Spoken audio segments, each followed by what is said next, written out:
नमस्कार, मी अमित काळे न्यूज डंकामध्ये आपलं मनापासून स्वागत करतो।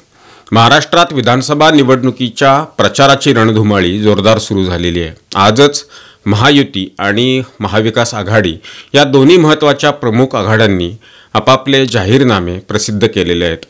जाहीरनामे, वचननामे, घोषणापत्र हे प्रत्येक निवडणुकीमध्ये प्रत्येक पक्ष सादर करतच असतो। अर्थात त्यामध्ये दिलेली जी वचनं असतात ती कितपत पूर्ण होतात हे खरं तर महत्त्वाचं असतं। सध्या महाराष्ट्रात लोकसभा निवडणुकीच्या यशानंतर महाविकास आघाडीकडून ज्या बेटकुळ्या काढल्या जात होत्या त्याला चाप हा कुठेतरी लाडकी बहीण योजना आणि शेतकऱ्यांची वीज बिल माफी या दोन प्रमुख निर्णयांमुळे बसल्याचं आपल्याला राज्यात दिसून येईल। लाडकी बहीण योजनेच्या चर्चेमुळे आणि मिळणाऱ्या थेट लाभामुळे महाविकास आघाडीच्या पायाखालची वाळू घसरली। म्हणूनच ज्या योजनेवर महाविकास आघाडीचे नेते टीका करत होते तशीच योजना आम्ही सत्तेत आल्यानंतर राबवू, किंबहुना त्याच्यापेक्षा जास्त रक्कम ही देऊ, अशा प्रकारची घोषणा महाविकास आघाडीकडून करण्यात आलेली आहे। याचा अर्थ स्पष्ट आहे की खायचे दात वेगळे आणि दाखवायचे दात वेगळे हे इथं काँग्रेस पक्ष असेल किंवा महाविकास आघाडी असेल यांनी हे करून दाखवलेलं आहे।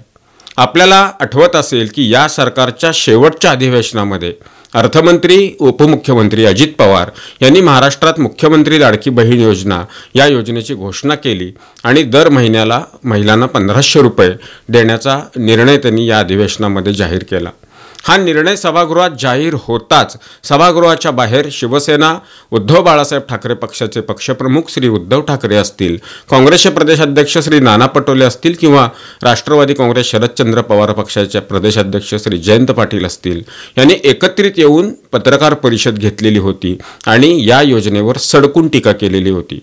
हा निवडणूक जुमला आहे, अशा पद्धतीनं पैसे देता येणार नाहीत, महाराष्ट्राची तिजोरी मोकळी करण्याचा हा डाव आहे, निवडणुकीत जिंकण्याकरता हे प्रलोभन आहे, या आणि अशा प्रकारच्या विविध टीका या योजना जाहीर झाल्यापासून आपण जाहीर भाषणं असतील किंवा माध्यमांमधल्या मुलाखती असतील यामध्ये झाल्याचं आपल्याला आठवत असेल। ही योजना बंद करावी म्हणून काँग्रेस पक्षाशी निगडीत काही कार्यकर्ते कोर्टामध्ये सुद्धा गेलेले होते आणि त्यांनी कोर्टाला विनंती केलेली होती की ही योजना बंद करावी। मात्र शासनाचे निर्णय, योजना हा शासनाचा भाग आहे, शासनाचा अधिकार आहे, त्याच्यामुळे आम्हाला अशा पद्धतीच्या योजना बंद करता येणार नाहीत असं कोर्टानं फटकारल्यानंतर तो विषय तिथं संपलेला होता। या योजनेत जमा होणारे पैसे काढून घेतले जातील अशी सुद्धा भीती महिलांना दाखवण्यात आलेली होती। 1 महिना पैसे येतील, पुन्हा पैसे येणार नाहीत अशा वल्गना सुद्धा करून झालेल्या होत्या। मात्र योजना सुरू झाल्यापासून महिलांना त्यांच्या खात्यावर थेट पैसे मिळू लागल्यानंतर महाराष्ट्रात महाविकास आघाडीच्या नेत्यांच्या पायाखालची वाळू घसरली, झोपा उडायला लागल्या। कारण महिलांना मिळत असणारा लाभ आणि त्याच्यामुळं महिलांकडून व्यक्त होणाऱ्या प्रतिक्रिया लक्षात घेता या निवडणुकीत महिलांचा मतदान जे आहे ते आपल्याला कमी प्रमाणावर मिळणार याची शाश्वती खात्री झाल्यानंतर महाविकास आघाडीला सुद्धा अशा पद्धतीचा काहीतरी एक निर्णय घेणं गरजेचं आहे असं वाटलं। त्यामुळे त्यांनी जाहीरनाम्यामध्ये महिलांसाठी महालक्ष्मी म्हणून महिन्याला 3000 रुपये देण्याची योजना जाहीर केलेली आहे। अर्थात ही योजना 4 दिवसापूर्वी जी सभा मुंबईतल्या BKC मैदानात झालेली होती महाविकास आघाडीची, त्या सभेमध्ये जाहीर करण्यात आलेली होती। आज महाविकास आघाडीचा जाहीरनामा जाहीर झाला त्यावेळी हा जाहीरनामा प्रसिद्ध करण्याच्या पत्रकार परिषदेमध्ये एका पत्रकारानं काँग्रेस पक्षाचे राष्ट्रीय अध्यक्ष जे आहेत मल्लिकार्जुन खरगे यांना प्रश्न विचारलेला होता की महायुतीनं जाहीर केलेली लाडकी बहीण योजनेनंतर काँग्रेस आणि महाविकास आघाडीकडून असे प्रश्न विचारले गेले की हा आर्थिक भार महाराष्ट्र शासन सहन करू शकत नाही, तर आता महालक्ष्मी योजना तुम्ही जाहीर करत आहात तर तुम्ही कुठून आर्थिक नियोजन त्याचं बसवणार आहे, करणार आहे, हा प्रश्न विचारला। त्या प्रश्नाला खरगे यांनी सपशेल बगल दिली। तुम्ही आम्हाला सरकार द्या, मग आम्ही तुम्हाला बजेट सांगतो असं मल्लिकार्जुन खरगे यांनी सांगितलं। मात्र महिन्याला 3000 रुपये महिलांना देण्याकरता शासनाचं नियोजन काय असेल त्याच्याबद्दलचा कसलाही खुलासा त्यांनी केलेला नाही। उलट कर्नाटकमधली काहीतरी आकडेवारी त्यांनी वाचून दाखवली।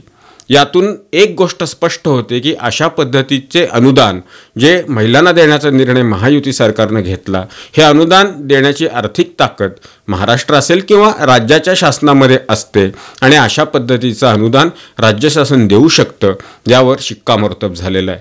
जर महायुती सरकारनं जाहीर केलेली ही योजना गैरलागू असती तर त्याच्यापेक्षा दुप्पट रक्कम देणारी योजना महाविकास आघाडीनं आज जाहीर केली नसती।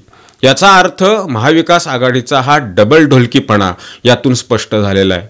मतदारांचं बलाबल जर आपण बघितलं तर पुरुष मतदार जितके आहेत तितकेच काही कमी अधिक प्रमाणामध्ये महिला मतदार सुद्धा आहेत आणि हा लाभ महिलांच्या बँक खात्यात मिळत असल्यामुळं लाभाच्या विश्वासार्हतेवर कुठं प्रश्नचिन्ह निर्माण होत नाही। त्याच्यामुळं राज्यातल्या महिलांचा कल हा महायुतीच्या बाजूने दिसतोय हे सर्वेमध्ये लक्षात आल्यानंतर महाविकास आघाडीला अशा पद्धतीच्या योजना राबवणार असल्याचं वचन हे आज द्यावं लागलेलं आहे। खरं बघायला गेलं तर राजकारण हे विधायक गोष्टीसाठी व्हायला हवं।